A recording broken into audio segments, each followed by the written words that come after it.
Olá, boa noite. Boa noite. Michel Temer é notificado pela Câmara da segunda denúncia contra ele. E agora o presidente tem 10 dias para apresentar a defesa. O Senado articula derrubar decisão do Supremo que afasta Aécio Neves do mandato parlamentar. Ministros do STF se dividem se senador do PSDB pode reverter o caso. O Ministério Público vai pedir perícia em recibos de aluguel de apartamento apresentados pela defesa do ex-presidente Lula. Nos documentos constam datas que não existem no calendário. O governo federal arrecada mais de 12 bilhões de reais em concessões para a iniciativa privada. As 4 usinas eram administradas pela Companhia Energética de Minas Gerais há 10 anos. Você acompanha essas e outras notícias após o intervalo. Até já. Após a audiência de custódia, a Justiça de São Paulo decidiu soltar o homem preso hoje, depois de ejacular em uma mulher dentro de um ônibus na zona leste da capital. Na decisão, o juiz Rodrigo Tellini de Aguirre Camargo afirmou que a conduta do indiciado é bastante grave e repugnante, mas que, infelizmente, penalmente configura apenas contravenção penal. Desde o dia 29 de agosto, foram registrados pelo menos outros 5 casos de abuso sexual em coletivos paulistas. Evandro Quesada, de 26 anos, foi preso em flagrante por violência sexual mediante fraude. Segundo a polícia, o auxiliar administrativo não possui antecedentes criminais e permaneceu calmo durante o depoimento prestado no 30º Distrito Policial no Tatuapé. Diz que na hora sentiu vontade e não sabia o porquê dele ter tido aquela reação. Demonstrou um pouco de arrependimento pelo que tinha feito. A mulher, de 34 anos, seguia para o trabalho por volta das 7 horas da manhã, dentro deste ônibus da linha 431110, que liga São Mateus, na Zona Leste, ao terminal Parque Dom Pedro II, no centro. A vítima só percebeu o que estava acontecendo quando sentiu o pé molhado. A calça dela também ficou suja e foi apreendida para a perícia. Eu estava perto da porta mesmo, né, do motorista ali. E depois de uns 2, 3 pontos, esse rapaz ele entrou e ficou atrás, né? E aí depois eu senti alguma coisa caindo no meu pé, eu estava de sapatilha, pingou alguma coisa na minha perna e foi a hora que eu olhei e vi que minha perna estava toda suja. Foi a hora que eu olhei assim, eu vi o rapaz fechando o zíper. Evandro foi agredido pelos passageiros. Além da vítima, 4 testemunhas prestaram depoimento sobre o caso. O ônibus também foi trazido aqui para a delegacia. O motorista preferiu não gravar entrevista, mas nos disse que esta foi a primeira vez que ele presenciou um crime deste tipo em cerca de 15 anos de trabalho. Durante a confusão dentro do coletivo, ainda foram furtados cerca de R$50 do caixa da cobradora. O furto também foi registrado na delegacia. O noivo da vítima considerou o homem frio e disse que está triste com a situação. Ele chegou e ele saindo da viatura, ele ergueu a cabeça dele e saiu andando como se fosse uma coisa normal, como se ele não tivesse feito nada. Eu não sei nem o que dizer, estou inconformado até agora. Apesar do constrangimento, a vítima afirma que nem cogitou ficar calada. Para as outras pessoas que passarem por isso, não se calarem, né? Porque tem que mudar, alguma coisa tem que ser feita, né? Então eu estou fazendo a minha parte. E um outro caso também foi registrado hoje no Imirim, na zona norte da capital. Segundo testemunhas, um vigia de 31 anos foi flagrado por uma passageira ejaculando nas costas de uma mulher. Pessoas que estavam no ônibus impediram que o homem saísse. O caso foi registrado no 38º Distrito Policial. O homem foi preso e indiciado por violência sexual mediante fraude. E a Comissão de Constituição e Justiça do Senado aprovou hoje 2 projetos que devem tipificar o ato de constrangimento ofensivo ao pudor em transporte público. A pena prevista é de 2 a 4 anos de prisão, podendo chegar a 6 em caso de violência ou grave ameaça. Se não houver recurso, os projetos seguem para a votação na Câmara. Delação premiada do doleiro Lúcio Funaro, ex-braço direito de Eduardo Cunha, mostra que empresários e políticos, entre eles Michel Temer, se instalaram em escritórios no mesmo bairro, Itaim Bibi, para facilitar o transporte de propina. Trecho entre as ruas Pedroso Alvarenga e Jerônimo da Veiga foi chamado pela polícia de quadrilátero da propina. Segundo Lúcio Funaro, pelo menos 4 escritórios de beneficiários de propina do PMDB ficam na região do Itaim Bibi, na zona sul de São Paulo. Todos a um raio de 500 metros do escritório do presidente Michel Temer na rua Pedroso Alvarenga. Na mesma rua está instalado o melhor amigo do presidente, o empresário José Yunes, acusado de receber R$1 milhão em propina em nome de Temer. De acordo com Funaro, o ex-deputado federal Eduardo Cunha alugou um flat na rua Jerônimo da Veiga, bem pertinho do escritório do doleiro, justamente para manter a segurança no fluxo de malas de dinheiro oriundas de propina de empresas e empreiteiras, além de facilitar encontros pessoais. Na delação firmada com o Ministério Público Federal, o doleiro, braço direito de Eduardo Cunha, admitiu que operou na rua Jerônimo da Veiga dinheiro desviado da Caixa Econômica Federal a políticos do PMDB, entre eles Eduardo Cunha e ministros e ex-ministros do governo Michel Temer. O Itaim é um dos bairros mais caros de São Paulo. O metro quadrado de qualquer imóvel não sai por menos de R$13 mil. O presidente Michel Temer foi notificado pela Câmara da segunda denúncia contra ele na casa. Agora ele tem 10 dias para apresentar a defesa. A notificação chegou ao Palácio do Planalto no meio da tarde. O documento foi levado pelo primeiro secretário da Câmara e recebido pelo subchefe para assuntos jurídicos da Casa Civil, Gustavo Rocha. Olha, eu continuo triste. O meu sentimento é de tristeza. Eu estou aqui cumprindo meu papel institucional, mas como cidadão brasileiro triste pelo momento que o Brasil passa com todo esse mar de corrupção. Agora o processo segue para a Comissão de Constituição e Justiça da Câmara. O relator ainda não foi definido. A CCJ irá elaborar um parecer que pode ser a favor ou contra o prosseguimento da investigação, mas não tem poder de impedir a votação em plenário, que acontece depois. Pela Constituição, uma denúncia contra o presidente da República só pode ser analisada pelo Supremo Tribunal Federal se autorizada pelo Congresso. Na nova denúncia, o presidente é acusado pelos crimes de organização criminosa e obstrução à justiça.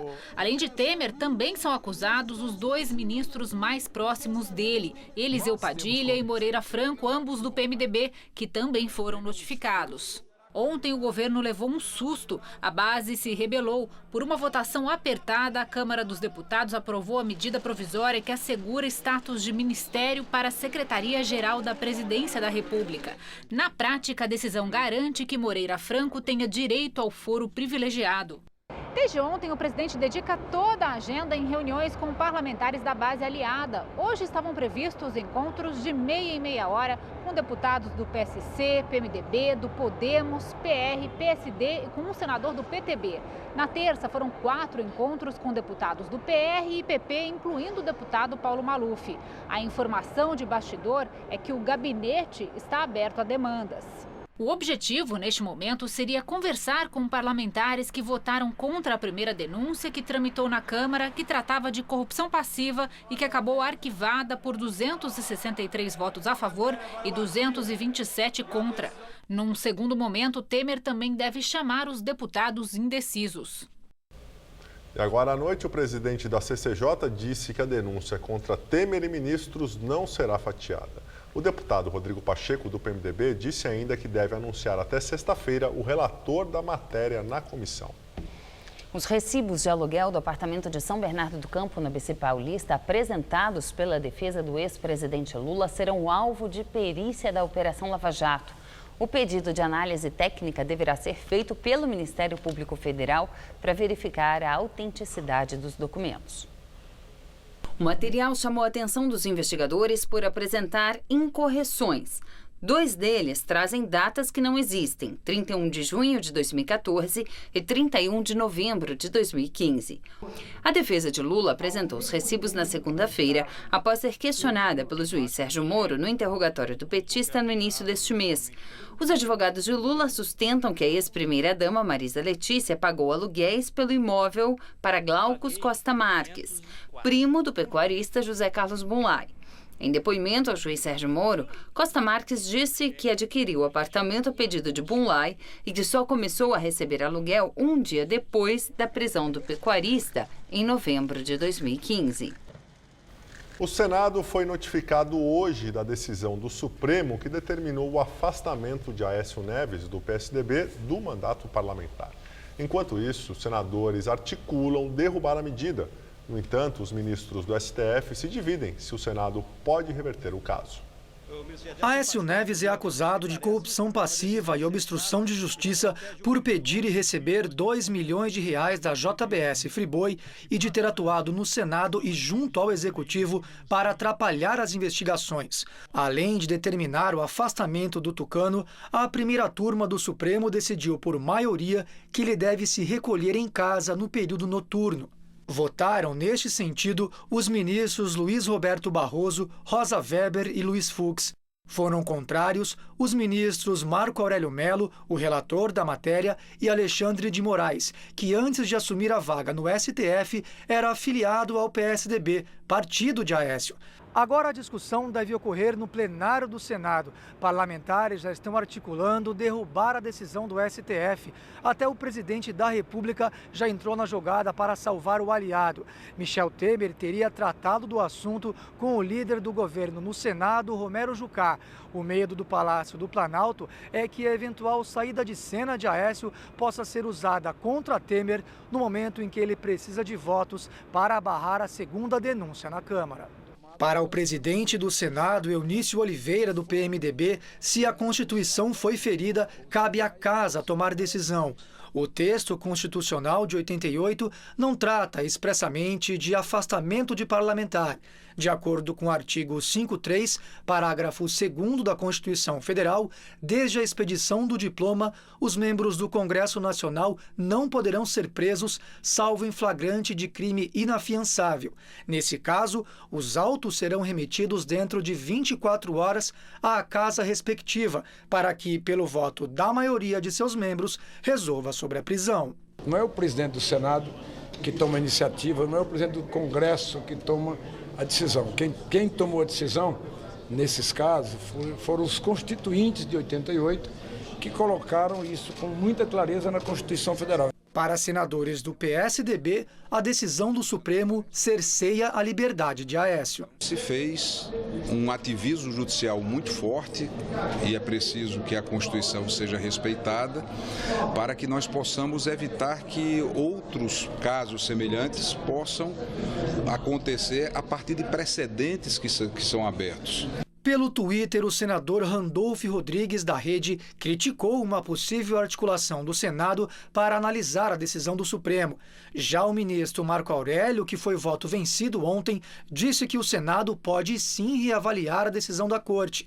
De acordo com ele, se o Senado pode reverter uma prisão, o que dirá a suspensão do exercício do mandato. No entanto, segundo o blog da jornalista Andréia Sadi, do G1, para outros ministros, sem revelar quais, o entendimento é diferente.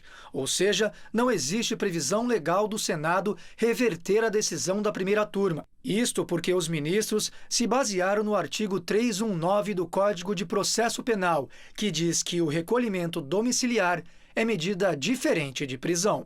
Já o ministro Luiz Fux disse que se espera que o Senado cumpra a decisão do STF. Para ele, os próximos desdobramentos vão depender da interpretação que os senadores vão dar, especificamente se o recolhimento noturno pode ser encarado como prisão noturna. Em nota, o senador Aécio Neves disse que vai recorrer e que entende a decisão do STF como uma condenação sem que um processo judicial tenha sido aberto. Ele também afirmou que ainda não foi declarado réu pela Suprema Corte e que não teve acesso ao direito de fazer a sua defesa. E agora o comentário de Josias de Souza, direto de Brasília. A política brasileira vive uma realidade de ópera bufa, mas o desfecho pode ser de tragédia. O país assiste a 3 atos da ópera bufa. O nariz de palhaço que Lula aplicou em si mesmo ao desqualificar as revelações devastadoras de Antônio Palocci, a indignação do Senado com o recolhimento domiciliar noturno que o STF impôs a Aécio Neves e o desinteresse da Câmara pela investigação de Michel Temer e da organização criminosa que a Procuradoria vê ao seu redor. A tragédia que pode surgir no fim de tantos atos burlescos é o descaso do eleitor brasileiro. A essa altura seria uma irresponsabilidade desancar os políticos e poupar os eleitores. Chegou a hora de parar de tratar a política como um conto do vigário no qual o país cai a cada 4 anos. O trágico só será evitado se você tratar a eleição de 2018 como uma oportunidade para um acerto de contas. No foro privilegiado da urna, o juiz é você. É a hora em que o brasileiro de bem pode impedir que o político pilhado com os bens continue se dando bem. Boa noite. A Câmara dos Deputados derrubou agora à noite a possibilidade de partidos com afinidade ideológica se unirem em federações partidárias a partir de 2020, quando começa a valer a cláusula de barreira para as legendas com baixo desempenho eleitoral. A ideia era que os pequenos partidos pudessem se juntar para atingir o número de cadeiras mínimo e terem acesso ao fundo partidário. Porém, os deputados rejeitaram o item do texto final, votado em segundo turno hoje, o que pode retirar vários partidos nanicos da cena política a partir da eleição de 2020. As notícias internacionais, na Ucrânia, uma explosão em um paiol de munição do exército causou um enorme incêndio e a retirada de quase 30 mil pessoas. A bola de fogo pôde ser vista de longe. O incêndio durou mais de 12 horas e consumiu mais de 80 mil toneladas de artilharia do armazém militar a 175 quilômetros da capital, Kiev. Pelo menos 2 pessoas ficaram feridas e foram hospitalizadas, mas não correm risco de morrer. Esse é o 4º incêndio em depósitos militares no país em 2 anos. Desde 2014, a Ucrânia está envolvida em um conflito com separatistas pró-russos e, por isso, o governo anunciou uma investigação do caso, porque acredita que o incêndio não tenha sido acidental e sim parte de um plano de sabotagem contra o exército ucraniano. O governo da Rússia anunciou a destruição do último lote de armas químicas do seu arsenal. Segundo o presidente russo Vladimir Putin, as quase 40 toneladas de armamento químico faziam parte da herança da Guerra Fria. Putin criticou o governo dos Estados Unidos, que várias vezes já adiou a destruição de seu arsenal químico. Cerca de 200 países adotaram a Convenção de 1997, que proíbe a produção, o armazenamento e o uso de armas químicas. O governo federal conseguiu arrecadar mais de 12 bilhões de reais em concessões para iniciativa privada de 4 usinas da CEMIG, a Companhia Energética de Minas Gerais. As usinas foram arrematadas por empresas estrangeiras, o que gerou reclamação por parte do governo de Minas Gerais. Os leilões aconteceram hoje pela manhã na Bolsa de Valores de São Paulo, a Bovespa. Com eles, o governo federal conseguiu arrecadar um valor 9,7% maior que os 11 bilhões de reais esperados com o lançamento do edital de concessões. As 4 hidrelétricas vendidas pelo governo Michel Temer renderam 12 bilhões e 100 milhões de reais e eram operadas pela CEMIG, a Companhia Energética de Minas Gerais, há 30 anos. As usinas de São Simão, Jaguara, Miranda e Volta Grande ficam na divisa de Minas com os estados de São Paulo e Goiás. Elas foram arrematadas por empresas da China, Itália e França, sem nenhuma participação de empresas brasileiras. O presidente Michel Temer comemorou o leilão e disse pelo Twitter que o governo dele conseguiu resgatar a confiança do mundo no Brasil e que o resultado superou as expectativas do mercado. O governador de Minas Gerais, Fernando Pimentel, do PT, criticou a venda das usinas aos estrangeiros e disse que o governo Temer se recusou a negociar a renovação das concessões pela empresa mineira. Nós tentamos, de todas as formas possíveis, uma negociação com a União que permitisse que a CEMIG continuasse operando essas usinas. Infelizmente, não encontramos espaço no governo federal para atender essa justa demanda dos mineiros. O tempo dirá se a decisão do governo federal foi a mais correta para o país. Para Minas Gerais, com certeza não foi. Além do leilão da CEMIG, a Agência Nacional do Petróleo, a ANP, leiloou hoje no Rio de Janeiro 287 blocos de exploração de petróleo em território nacional.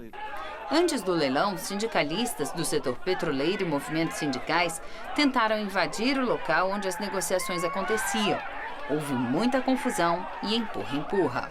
Apenas 37 deles foram arrematados por 17 empresas, 10 delas brasileiras e outras 7 estrangeiras. O leilão rendeu ao governo 3 bilhões e 800 milhões de reais e teve ágio de 1.556%, segundo a agência, quebrando o recorde do leilão realizado em 2013. A fatia mais desejada pelas empresas de petróleo foram as chamadas franjas do pré-sal, que ficam em áreas onde foram encontradas as reservas do chamado petróleo pré-sal durante o governo Lula. Essas fatias foram arrematadas pela Petrobras e pela americana Exxon por 3 bilhões e 800 milhões de reais. Segundo o presidente da Petrobras, Pedro Parente, a oferta bilionária da estatal brasileira por essas reservas se deu justamente pelos indícios de existência de petróleo pré-sal, também nessas regiões. Pesquisa feita pelo Fórum Econômico Mundial diz que o Brasil tem os piores políticos do mundo. Segundo o ranking da competitividade, em 2008, o Brasil ocupava a posição de número 122 entre 134 economias examinadas. Em 2013, o país ocupava a posição de número 136, nos critérios que mediam a confiança pública nos políticos de um total de 148 países avaliados. Em 2017, o Brasil é o último colocado entre 137 países. Aqui, a Fundação Dom Cabral foi a responsável pela pesquisa de opinião realizada junto à comunidade empresarial. Para chegar a esse resultado, a entidade ouviu 103 executivos no período de março a maio de 2017.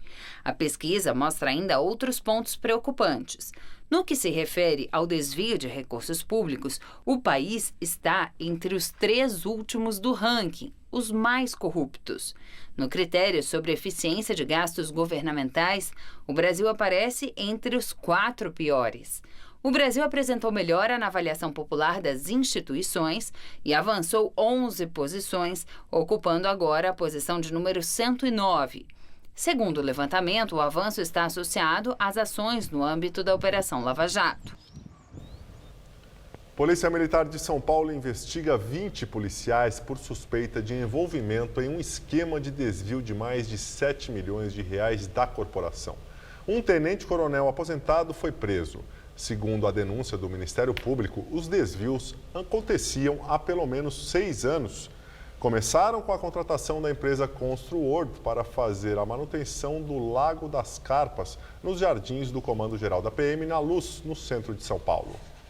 A acusação aceita pelo Tribunal de Justiça Militar diz que o tenente-coronel José Afonso Adriano Filho, então chefe do Departamento Administrativo, passou a receber propinas mensais para que a empresa continuasse a executar serviços que, na verdade, não eram realizados. Em agosto, a Justiça Militar determinou o cancelamento da patente e a aposentadoria. A defesa dele diz que o processo está em andamento e, por isso, não vai se manifestar. No Rio de Janeiro, o Comando de Operações Especiais da Polícia Militar intensificou as ações para o combate do crime organizado.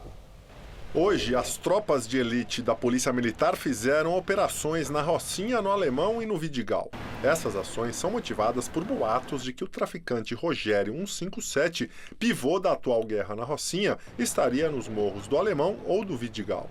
Ele disputa a liderança do tráfico de drogas com Antônio Bonfim Lopes, o NEM, que está preso em Rondônia. Na Rocinha, a população vive uma situação de terror desde a semana passada.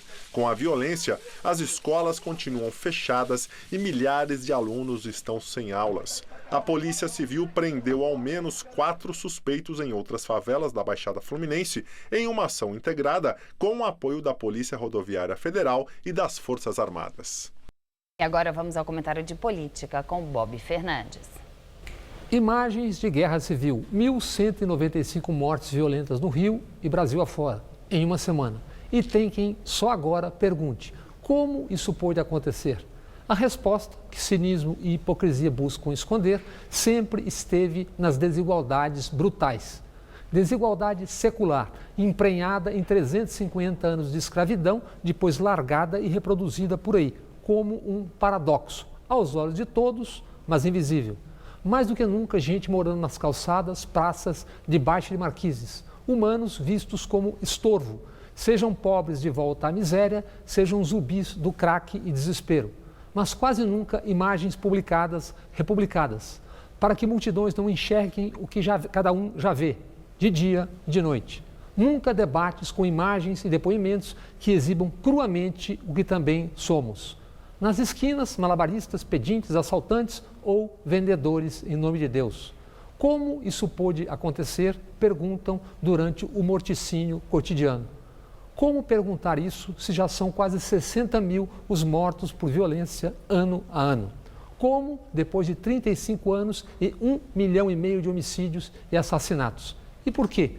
Porque o que garante imagens, debates, manchetes é a mútua acusação. Quem roubou mais? Quem tem mais condenados? E isso explica muito. Festejos com uma gambiarra jogando o Aécio no buraco criado por ele mesmo. Euforia com Palocci delatando. É a autoavacalhação e a avacalhação. Seguem entregando à política espaço e caminho inevitável para o que há de pior.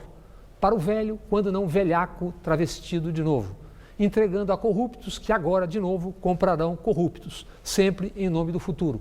Cresce a ignorância e intolerância, invocando moral e bons costumes que não têm, nunca tiveram. Ressentimento, frustração, brutalidade, ódio. O que há de pior avança. Os que só agora perguntam como isso aconteceu são parteiros dessa história. Boa noite. O céu ficou nublado em algumas regiões de São Paulo na tarde de hoje. E a temperatura nesta noite está mais agradável, cerca de 25 graus na média da cidade. Vamos ver como fica o tempo amanhã com Mariana Armentano.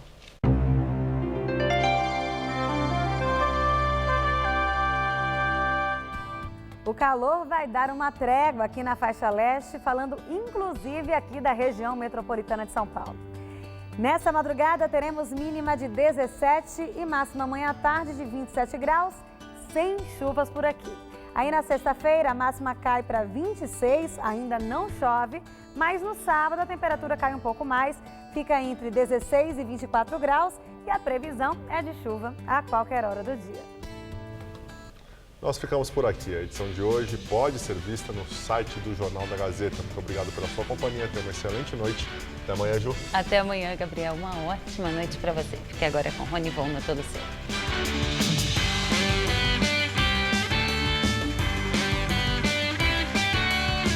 Neste domingo, 8 da noite, você tem uma viagem marcada para a Vila de Daal no Conexão Brasil-China. Assista agora. Todo Seu.